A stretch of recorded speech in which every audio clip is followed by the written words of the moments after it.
Welcome to a community built of tomorrow's business leaders. Hey guys, I'm William Freitas, and this is the Socius Podcast.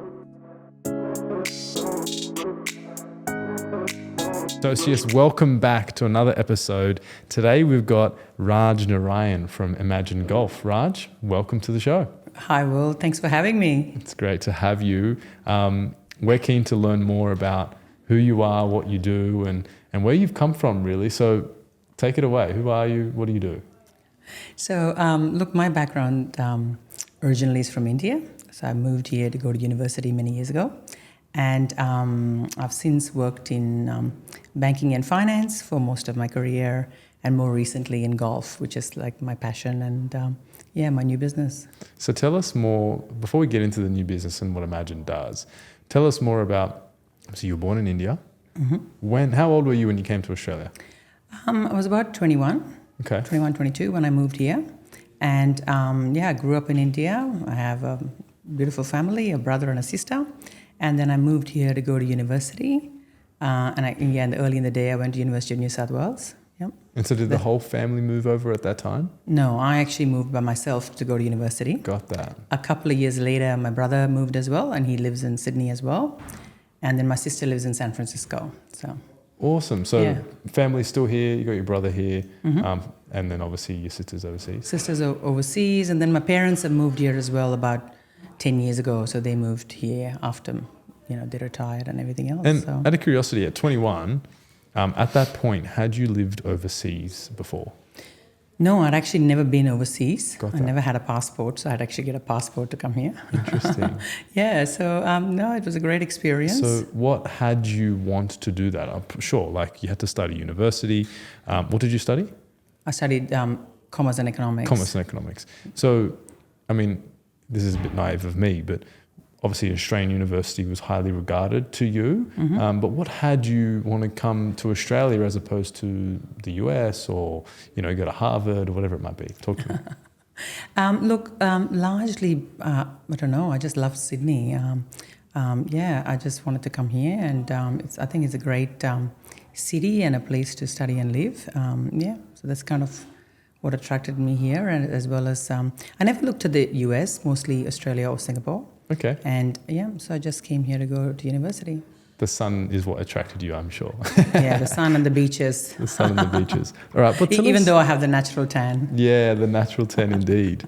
So tell us, you came to Australia on your own at 21. So I can imagine that was challenging in itself to, be self-sustained, do the whole lot, study. How long were you here on your own for? Look, I was here a couple of years because my brother moved after that. But I also, so I also had my partner move with me. So. Oh, okay.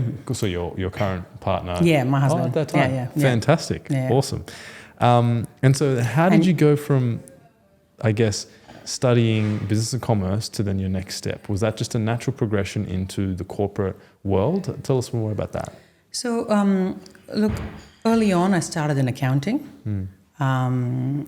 Before I moved here, I did my PY at Deloitte in India.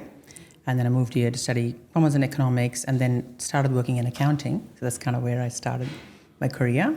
And worked as a management accountant and financial accountant and so forth. And then I was really interested in strategy and started working on some, transactions at the company I was, and I really wanted to pursue, strategy and the business side of things. So I later on went and did an MBA at the Australian Institute of. I later on went and did an MBA at the AGSM in London Business School. Great. So I did that for a couple of years, and then moved into consulting, strategy consulting, and then from there into banking. So that's kind of the progression of my career. Yeah. They were all related. They were all in kind of a finance area. Yeah. Because, with accounting, with even strategy consulting, as well as banking, it's all in that space. Yeah. But so I kind of had a bit of a progression before I moved into banking, where I worked for many years. Okay, cool. And then from banking is when you then moved on to obviously having your own family and everything else, and now you're in golf. That's right. So look, I worked in banking for many years, and I worked at Westpac for a long time. Yeah. Initially in the institutional bank. I started off as a credit analyst, and then worked in institutional banking in many areas. And banking is a bit like that. You kind of move from different areas. Yeah. So worked in relationship management and then was a head of strategy at the institutional bank. And then moved into private banking at Westpac as well, and worked as the COO of the Westpac Private Bank for a period. And then, look, golf was always just a passion and a hobby. And I kind of initially started off with golf and, I've got an interesting history with golf, which I'll probably cover off a little bit later. Yeah. But when I was in banking, I played a lot of golf and it was a bit of a hobby. And then later on, you know what I mean? It's just like my passion project has become my career as well. So tell us about Emajin Golf. What is Emajin Golf? What do you do? So if I kind of go back and talk a little bit about the history of how it came to be. Tell us about that. So I worked in banking for many years, as I said, and then golf was a hobby. And then since I left banking, I worked in a few board roles and consulting assignments. And then about 3 or 4 years ago, I was a women's captain at New South Wales Golf Club, and I was on the board at the time. And I also spent a couple of years in the Golf New South Wales Advisory Committee, which is like the board advisory committee. And I worked on a number of projects really around growing the game, getting more women into the game, getting more juniors into the game, and so forth. And one of the interesting things about golf is that at the moment there's about 1.25 million golfers in Australia who play 18 holes of golf in some capacity. But 67% of them do not belong to a golf club. So interestingly, the majority of golfers at the moment in Australia don't belong to a golf club. And I just thought, and look, traditionally it's been because there's always various barriers to entry. Yeah. It could be the high cost of joining a golf club, the long time it takes to play around, so people are just time poor and don't have the time. There's long waiting lists. There's a conservative culture. So there's various aspects which has kind of prevented people from just going down that path. But majority of the time, it's really because they're just not ready. They just don't have enough time to justify the commitment to the game. So I just thought there must be an opportunity to make this easier, to provide a pathway, to provide better, easier entry into the game and kind of provide an alternative. So that's kind of the thinking behind Emajin Golf and how it came about. And I started off with a couple of friends. And we were looking at various names, and really the concept behind Emajin Golf is about golf reimagined. Yeah. So that's kind of the tagline we were going with. Yeah. Golf reimagined, and Imagine was all about golf being reimagined. Yeah. And we kind of wanted to have an E in front because we thought e-golf, Yeah. and it's kind of E-bike, e-all, everything. E-all, right? everything, and it is online, right? It's an online golf club and a clubhouse. So to summarize it's an online golf club that people get access to. They don't actually need to be affiliated with a physical golf club, but they get access to your membership, which provides obviously challenges, or should I say weekly or monthly challenges, is that right? Yes, so basically, that's right. It's an online golf club and a golf-based networking group. Yep. And basically what it is just an easy way to kind of take up the sport, get an official handicap, and be part of a like-minded group of people. Looks basically part of a club or a group of members. And then effectively what we do is we organize a number of games at various golf courses, many of the top-rated golf courses in Australia. But we also have an option where you can just, join, get your handicap and play. So we have an online competition. Anybody can enter this competition. So you can play anywhere. Your scores go into our leaderboard and, you go into the draw to win a brand new driver every month. So there's many, kind of facets of the sport. So you can, it's a pay-as-you-go model. So you can kind of be as involved or as not involved as you want to be, or your life and your time and commitments and your, basically your life allows, really. Yeah, perfect. So it's kind of, pick and play as much as you need. And so if we take it all the way back, because I'm sure there are people out there listening and they're thinking, how does someone start a golfing business, right? And even before that, what had you get into golf? Because obviously, within the corporate space, golf can be quite a big part of the culture, but it isn't for everyone. And you rightfully mentioned, I think it's 1.6 million golfers in Australia. 1.25, yeah. 1.25. What is it, 26 million people in Australia at the moment? I'm not entirely across it, but that's a pretty small percentage that play golf. So look, the PGA of Australia and the Golf Australia have done a research report, and it's called the Nature Report, where they've gone through and interviewed so many people and done a research report. And what it says is, interestingly, there are 9 million people in Australia who are kind of interested in golf or interested in taking up golf. 5.8 million play some form of golf. So it could be hitting a bucket of balls in the driving range, playing 9 holes, or just going to Holy Moly and having a fun day. But really only 1.25 million play 18 holes of golf. So that's the statistics I was quoting before. So 1.25 million play 18 holes of golf, which means they are the kind of people who are in a position to get a handicap or play at different courses and so forth. Yeah. And 67% of them do not belong to golf clubs. So it's a very small number that actually, at the moment, are part of club golf. And I think that's the challenge for golf as an industry, to make it more mainstream and provide various pathways and access so people can kind of consume it in different capacities. And I think the easiest way I can explain it is, look, I can afford to be a member of 3 gyms if I wanted to, but I'm not. Yeah. And I think it's just the thing, the commitment, and whether they want to actually, So it sounds like you're really providing an innovative solution to, I guess, reimagine how golf is played within the community. And so how is it that, I guess, you come to be where you are? Like, obviously you played a little bit of golf. What had you get into golf in the first place? Okay, look, it's actually an interesting story, Will. So early in the day when I talked about doing an MBA before, and I thought to myself, I'm going to be making all these deals on the golf course, as one does. So when I was at London Business School doing an MBA, I thought I'm going to take up golf. And I thought I'm going to do this 6-week clinic. There was a 6-week clinic, and I thought I signed up to it. And at the time, I used to run I was a runner all my life. So I used to run half marathons and so forth, and I was always training. And I used to play tennis in my youth.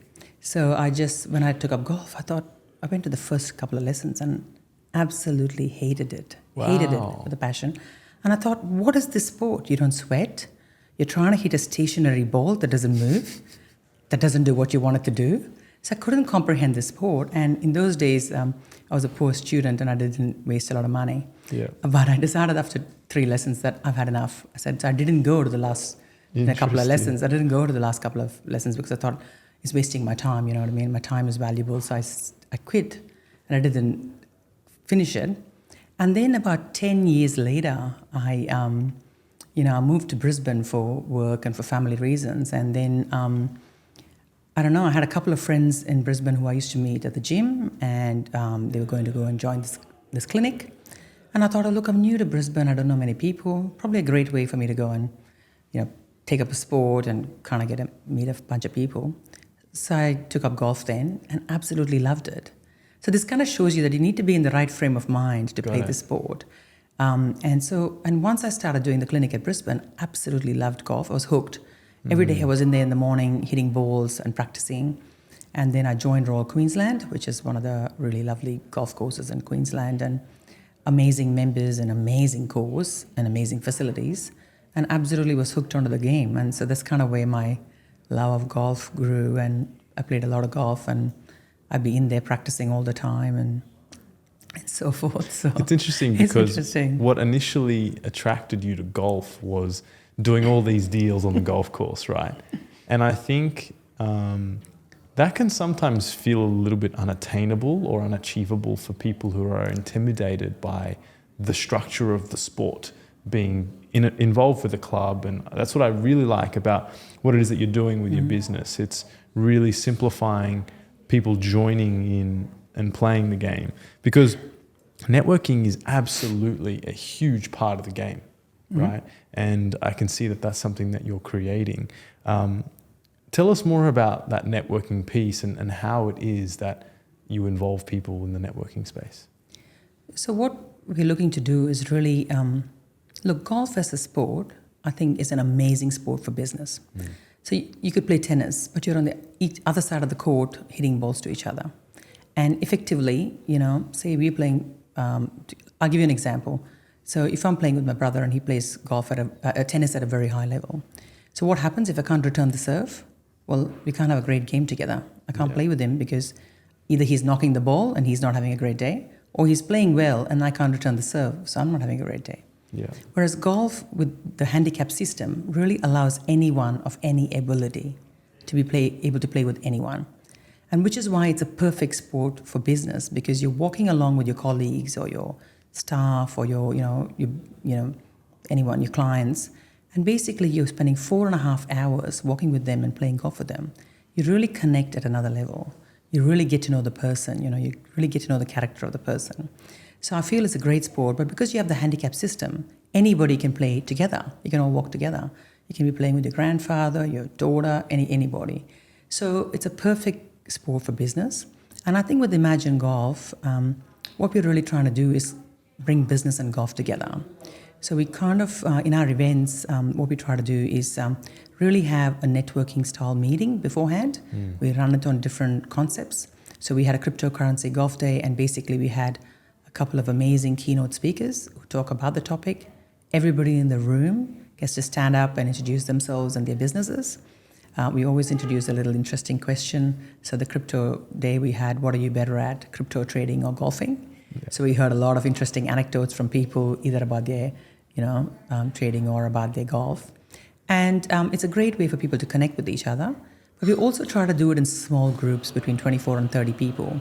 So people in the room really get to know each other at quite a good level. And then they go out and play golf and they strengthen these relationships.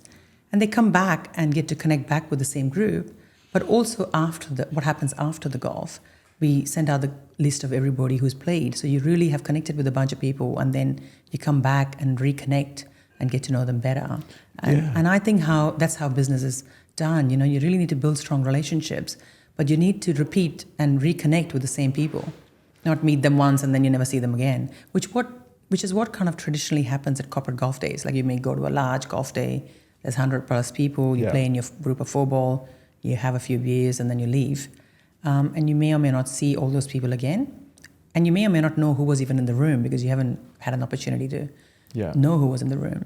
So that's kind of what we're trying to do, bridge the gap, marry the two between golf and business. Yeah, and I guess when people think networking, other small business owners or business owners in general will think networking is meet and greets, going and spruiking the word, or you have to have the gift of the gab to make sure that you get on with somebody, and you're passing around business cards, and none of those really become meaningful relationships unless you take it out of there. And what I really like about what you're doing with golf is that there's no better opportunity to spend 4 or 5 hours with a close contact, a close business referral partner, whatever it might be, to build a solid relationship.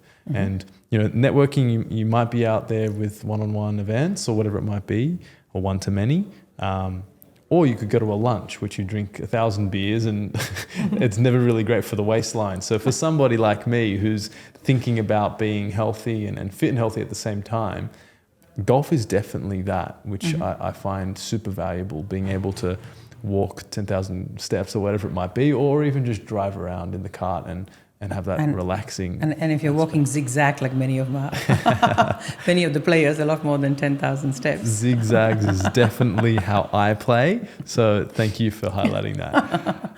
Nothing personal. Nothing personal indeed. Okay, cool. So that gives us a good snapshot as to what you've done and how you've gotten to where you are today and what Emajin is. What would you say the number one factor of success has been in your life getting to where you are now? Look, I just think that there are 2 key things that I value above all else. And one is just hard work. I don't think there's a magic pill that you have and you suddenly get something. I think for everything in life, you have to work really hard. And I just think that the secret to success is working longer and harder than anybody else. So that's kind of what I truly believe in. And you got to, put something in to get something in return. So I believe hard work is really important, not just for this business, any business and anything in life. If you want something, you got to strive and work hard at it. And the second key factor, I think, is resilience. Especially, as being a business owner yourself, like when you're especially starting a new business, you need to have some resilience. There are going to be good times and there are going to be bad times. And you need to be able to, work through and stay strong and work through those times. So I think that kind of what builds really good businesses. And there are people who kind of say, oh my God, this is an overnight success. This has been fantastic. And you kind of go, no, they worked at that for 12 years or how many ever years. Absolutely. Usually there's a lot of hard effort and, grind that goes into anything that's really greatly successful. And look, I can really hear the hard work that you invested in your time, whether it was at the age of 21 deciding to then go to a different country for university, whether it was then taking the next step and going, I need to do an MBA at the London Business School, and then again, putting yourself out of your comfort zone. And it takes a special somebody to say, I want to do more deals. I want to do this for my career. I want to play golf, right? So it takes a certain someone, and I imagine, no pun intended on that, but I imagine that you then took it for the next step and just went, I'm going to put hours into my craft to make sure that I am the best at what I do or outwork anybody else. So I can definitely see that and hear that in what you say. It's a shame though, like with hard work and resilience, no one really teaches that at school, right? It's more something that's instilled in familial backgrounds. And look, resilience especially is one of those things that it's really hard when you haven't faced adversity. Yeah. So resilience comes with adversity, I think, or, facing some tough times and then coming out of them. And I just think, it's one of those things, it's one of those life lessons, like you just kind of learn. But Were there any challenges for you that you can think of, like when it comes to your business and corporate life, that really shaped who Raj is today from a resilience standpoint, that allowed you to then carry on and take that into your business life now? Look, various moments that I can think about. When I first came to this country, I was female, I was young, I had brown skin, I had an accent, and I was trying to make it into the business world. So, so there's been various challenges that you face along the time. I can think of many, but I think it's just I'm not sure what I want to add to that. I guess it's just a great compliment to what it is that you've created. Mm-hmm. I agree. Coming to Australia at 21 on your own, from India, I can imagine. What was your English like back then? Did you have good English? It was all right, but I did have a good I did have an accent. You had an accent. I kind of tell people I can't help it if I have a sexy accent. So you've definitely worked hard at making sure that you were well set up, and then you had to deal with some resilience. Yeah, and also adversity, no doubt. Initially, but then also when I went to do my MBA, I had to take out a student loan, and then I made that commitment and investment in myself. I had a good job, and I could have stayed there. And I thought, oh no, look, I want to do this. So I quit my job. I did my MBA full time. So I took out a student loan and then did the course. And then when I came back from London, I had a lot of loans. So, a part of that was, getting a role and working there. Same with banking. I was in a corporate role, and I was very, I wouldn't say comfortable, but I was in a very secure position. Yeah. So I worked hard, but I had a security of, having an income. And then I thought, oh, look, I want to start a business of my own. So I think, look, at various stages you go through, different challenges. And I think, And one challenge I'm keen to sort of, understand a little bit, because, golf, can be a little bit intimidating for anyone to join, whether you're male or female. Do you think there's a barrier for, some women to join the game of golf? Look, it's a great question, Will, and absolutely. And I won't say it's for necessarily women and men, because golf is, you play golf, so it's not an easy sport. It's not something you just come one day and then you're just amazing the next day and you start playing. And even though we talk about corporate networking and playing golf, if you're a brand new beginner playing golf and taking it up, as I said to you before when I first took it up, there's a stationary ball that doesn't move, that doesn't do what it's meant to do. Yeah. No matter how hard you try. It can go shank to the right, it can go into the trees, it can go wherever. And sometimes it is a bit daunting. You're playing with your clients or your, colleagues, and there you are, you're trying to, hit a ball. So it does take a bit of time and effort, like anything in life, to get better at the sport. And that's why I think having a handicap is a great equalizer, because even if you have a handicap of 36, you have a very good chance of winning the trophy of the day, just as anybody else playing off 2 or 5 or 20. And that's what makes the sport really equal. But also what we do, I mean, we really try to promote more women getting into the sport, especially corporate women. I mean, there's such a shortage of, women taking it up. In Australia, I think about 19% of all golfers are female. And at Emajin Golf, we have about 25% of our database who are women, which is a great statistic, even though it sounds like 25% is a small number. In comparison, it's pretty good. But what we always try to offer is in every one of our events, we have multiple options. So we have 18 holes of golf, but we could also do a clinic. Sometimes we have 9-hole and an 18-hole option. Or people can just come to the networking part of the day and not have to do any of the, golf part of it. But we've got great success stories, like one of our members, Luisa Perez, she came early in the day initially to a clinic. And then since she's participated in many clinics and 9 holes of golf, and now she's playing golf at our most recent event. So it's fabulous, like to see people, over time kind of take up the sport and develop and play and be confident and, hold their own. So it takes time, but it's great. Yeah, absolutely. When it happens. So I highlight that because I love seeing what you guys are doing in that space.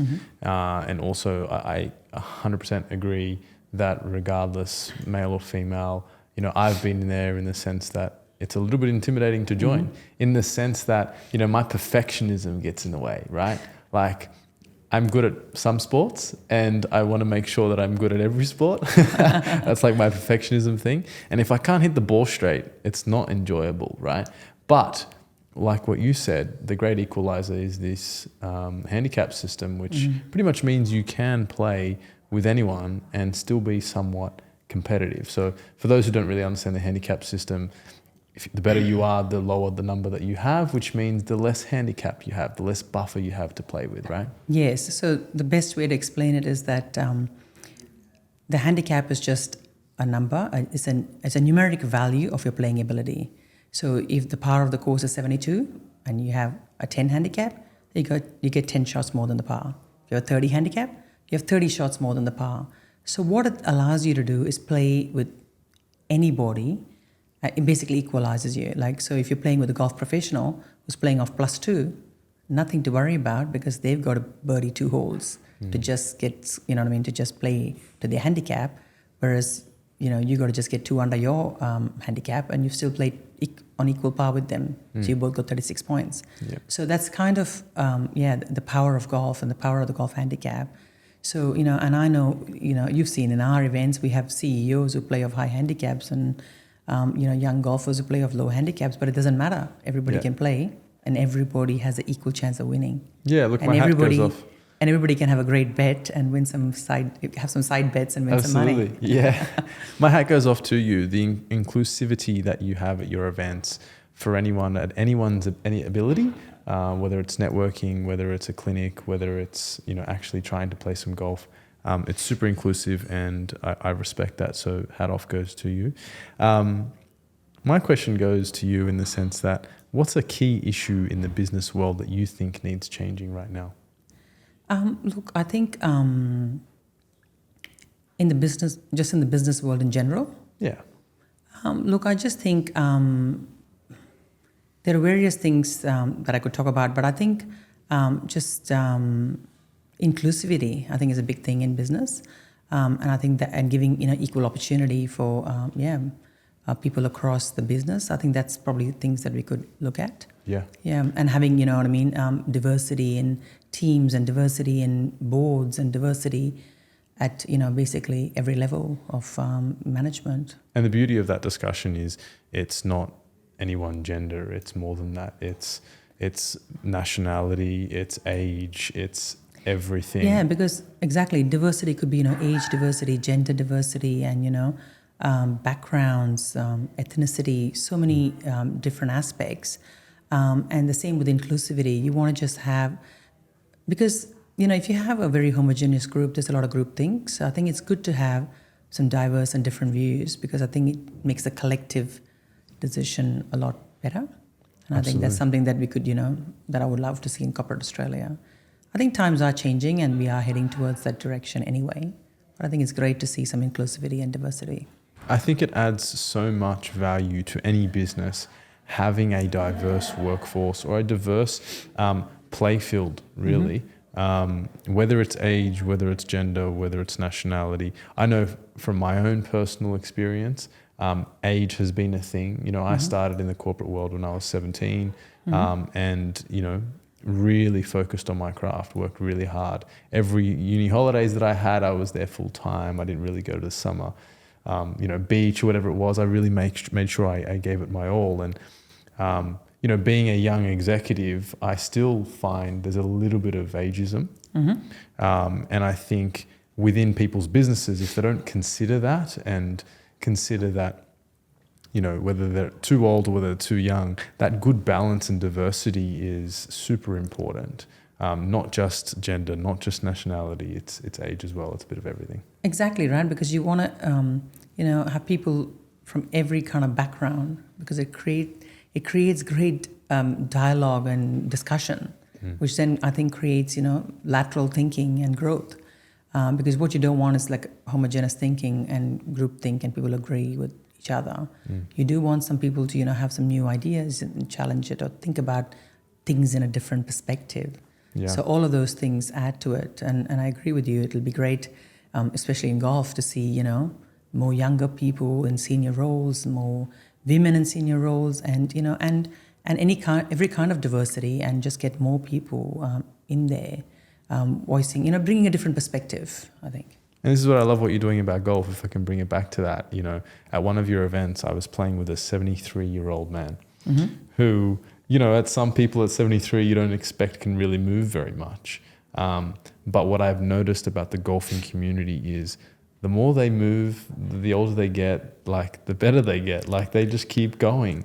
And so I respect that. I think golf is a fantastic sport. I think what you're doing is fantastic for the community, broadly speaking, not just the business world. So hat off to you. Oh, no, thank you, Will. And I find that, like, I know someone who's 88 and playing golf, and I just think that's one of the great things about golf. It once you're mobile and moving, it extends your longevity of being mobile and moving. So it's actually a great sport, to keep fit at every age. Yeah, I'm still twisting my wife's arm to get into a bit of golf with me.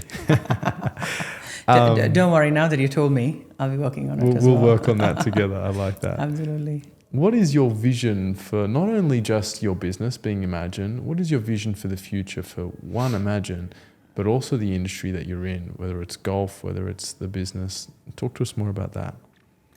So probably talk about Emajin first and then about golf. Look, our mission at Emajin Golf is really to grow the game, to get as many people as possible picking up a club and trying out the sport and having a great time. And, and we want to really provide this pathway right from people who've never played the game before, or people who've played the game but want to take it to the next level, or find a pathway to, get a handicap, use it as a vehicle for corporate networking. And I just think it's just a great sport, because you could make connections, whether it be for business, whether it be personal, in a very relaxed environment, and it's very unforced. So that's the beauty of golf. Like, trying to, I've been to so many meetings where you're trying to get business cards out and connect with people and have a 5-minute conversation, and then you're trying to contact them the next day and you're trying to remember who that was, the person you met. This is a fabulous way to connect with them, very unforced and very relaxed environment. But what we'd love to see for Emajin Golf as a business is to try to really, grow and get as many people as possible into the sport, and provide a real pathway and a real alternative, and facilitate people just taking up the sport, make it easy, make it cost effective, and really build and create this community. So that's kind of what we want to do with Emajin Golf. With the golf industry in general, look, at this point in time, I just think the direction that the governing bodies of golf are going in is fabulous. So the PGA of Australia, Golf Australia, the LPGA of Australia, they're all working together towards creating this pathway for more people to take up the sport, making it easier for people to take up the sport and so forth, which I think for the first time is a great direction that this industry is going in. So what we'd love to see is more of that, more, you know what I mean, more inclusivity and, more kind of building the bridges between club golf and, social golf and golf ranges and, holy moly, like every type of golf because our goal should be for the entirety of the industry to really work together to grow the sport. Because we all partner with each other. Someone who's a member of Emajin Golf today might be a member of a club in the future. Someone who's a member of a club today, their circumstances might change and they may be working full-time or not have time. We want to provide them a mechanism to fall back and still stay in the game, still, be able to play as much as they can, whenever they can and however they can to suit, because in the end of the day, like to suit their lifestyle. Because the landscape in golf, it's been changing quite a bit. Because gone are the days where, people just, went to club golf and played every Wednesday and Saturday and so forth. Now, like especially the younger generation, they're time poor and they got family, they got conflicting priorities. And I always think in golf, the biggest competition is substitution. It's not which club or which group you're a member of. It's just what are the other things you can do with your time. Got that. And that is the biggest challenge for golf as an industry, because as a sport, it takes a long time to play. Yeah. So we do want to offer people 9-hole options, 18-hole options, whatever options that suit their life at that point in time. And look, I think the industry is heading in the right direction, and we'd love to be, partner with the various players in the industry and support that journey. We need to go a long way, but at least we've started. We started in the right direction. So I think progressing that along, I suppose. And for all the reasons that you mentioned, with exclusivity being at the heart of wanting to cause that, because, not to slag off going to the pub and sinking a few beers, I definitely, have a few drinks in my lifetime and out with friends, but the ideas of connecting with friends, not only just in the business world, it's very easy for us to affiliate food, drinking, and connecting. But I think the more we can promote connecting with sport or something in a lifestyle that attracts, healthy habits, whether it's golf or any other sport. It's interesting that you say the main threat is substitution, whether it's tennis or any other sport. I still think it's super healthy, and so I love that vision of developing that broadly. Yeah, no, when I was talking about substitution, like it could be spending time with your family. Yeah. It could be going away on a holiday. It could be, Anything. spending 5 hours watching a movie or whatever it may be, right? So that's kind of what I mean. Like it's, what are the various other things that you could do with your time? And this is why promoting some form of sport and, golf or whatever it might be is fabulous, because, as we know, Australia as a country, we've got huge obesity issues and so many, health concerns. It's a great way. It's a great kind of pastime, whether it be to build, friendships or business relationships or family relationships. Think about it. Like for myself, I've got an 18-year-old daughter, and who probably would never want to spend any time with me, but golf is a great way for us to go and play some holes together and compete and have a bit of a, absolutely, a bet. And it's all coming back to the bet, isn't it? I love betting. It's the competitive nature that you're trying to instill in your kids. I can see it. Absolutely.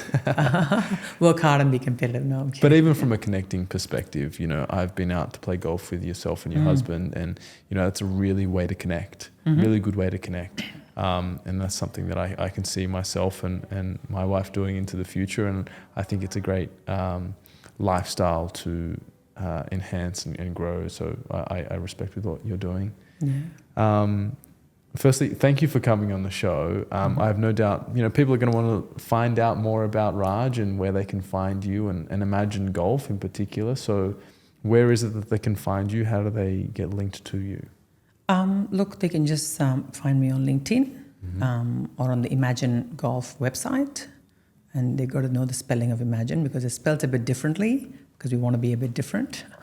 But yeah, so on the Emajin Golf. So what's the spelling? Tell us. Yeah, it's Emajin, Emajin Golf. And the website is emajin.golf. So all my details are over there. Super I'm a easy. very open person. Anybody can find me. So yeah, on social media, I'm on all platforms. basically. And with Emajin Golf is the same. Like we are on Facebook, Instagram, LinkedIn, Google, pick anything. Yeah. Raj, You thank should you be able to so find much. us. Yeah, I really appreciate it. Inclusivity is such a important point, and I've loved what we've spoken about today, even relating it to golf and the business world. So thank you for coming on the show. Thank you, Will, for having me. It's been a pleasure. Socius, thank you for joining us today. Please hit the subscribe button if you've enjoyed this episode. And if you'd like to be part of the Socius community, follow us on Instagram, Facebook, and LinkedIn to stay in touch. Cheers.